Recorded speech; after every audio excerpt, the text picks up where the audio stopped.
Israel के अंदर फिर एक बार यह खबर आ रही है कि ताज़ा हमला दरअसल तल अवीव पर किया गया है और इसके अलावा साउथ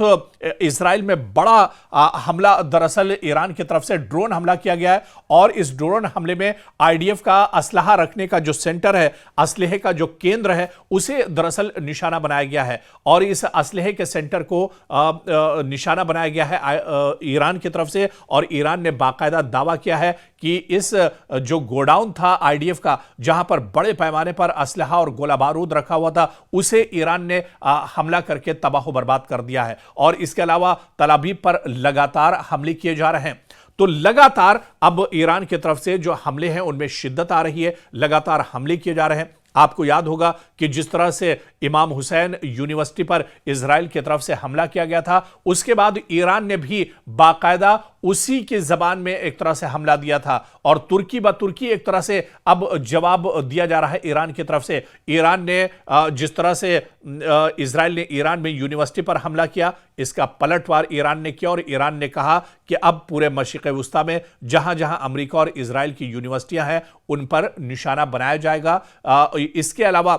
इजराइल के अंदर तल अवीव और हैफा और जहां पर भी यूनिवर्सिटी या जो इंस्टीट्यूट्स हैं उन्हें निशाना बनाया जाएगा। तो ऐसे में अब यूनिवर्सिटियों को भी ईरान निशाना बना रहा है। हालांकि ईरान ने यूनिवर्सिटियों में हमला करने से पहले बाकायदा अलर्ट किया है कि जो अमला यूनिवर्सिटियों का है वो यहां से निकल जाए, जो स्टूडेंट है वो निकल जाए, टीचर्स निकल जाए। उन्होंने कहा कि इनके साथ हमारी कोई दुश्मनी नहीं है, लेकिन सिर्फ और सिर्फ हम इजराइल और अमेरिका का जो इंफ्रास्ट्रक्चर है, जो इनकी तंसीबात हैं, उन्हें निशाना पहुंचाना चाह रहे हैं। और इस बीच बहुत बड़ी खबर ईरान की तरफ से आ रही है। ईरान ने कहा है कि अब लगातार 1 महीने से वो इजराइल और अमेरिका पर हमले कर रहा है और अब इजराइल और अमेरिका के अंदर जो बड़े पॉलिटिशियन हैं, जो बड़े लीडर्स हैं, उन्हें एक तरह से निशाना बनाया जाएगा और फौज के जो बड़े कमांडर्स हैं उन्हें अब एक तरह से निशाना इजराइल और अमेरिका के अंदर बनाया जाएगा। तो यह बड़ा बयान दरअसल ईरान की तरफ से निकलकर सामने आया है,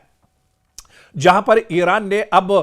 धमकी दी है। जिस तरह से अमेरिका और इजराइल की तरफ से जंग की शुरुआत में धमकी दी जा रही थी, इजराइल और अमेरिका की तरफ से कहा जा रहा था कि पूरी लीडरशिप ईरान की खत्म कर दी जाएगी। ईरान की लीडरशिप दरअसल यह दावा अमेरिका की तरफ से किया गया कि ईरान की बड़ी लीडरशिप एक तरह से खत्म कर दी गई है। अब उसके जवाब में ईरान ने कहा है कि इजराइल और अमेरिका के अंदर जो बड़े लीडर्स हैं या इसके अलावा जो बड़े कमांडर्स जंग के हैं, जो बड़े अफसरान हैं, अब उन्हें ईरान एक तरह से टारगेट करेगा और उन्हें मौत के घाट उतार दिया जाएगा। तो कहीं ना कहीं लगातार अब ईरान के